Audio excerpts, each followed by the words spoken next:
tutunuulira okubinjawaza. Olwaleero tugenda kubinjawaza enku zino. Enku bwe zibeera nga zisibiddwa wamu tuluyita lusekese.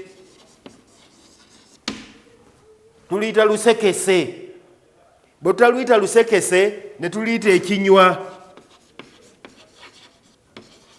Ekinywa ky'enku oba olusekese lw'enku byonna bitegeeza ekintu kyekimu.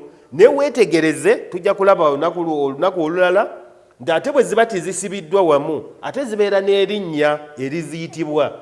Ne bwe zibeera wamu edda nzijukira bulungi nnyo ewaffe ekyankoko gye njagala ennyo.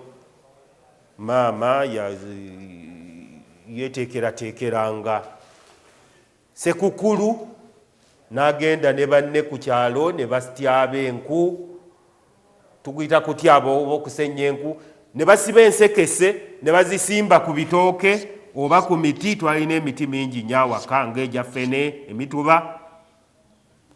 Kakati enku ezo ezisibiddwa awamu oba bazisimbye ku kintu kirala oba bazisibye ziri wansi tuziyita ensekese. Ennyingi nsekese, olumu lusekese.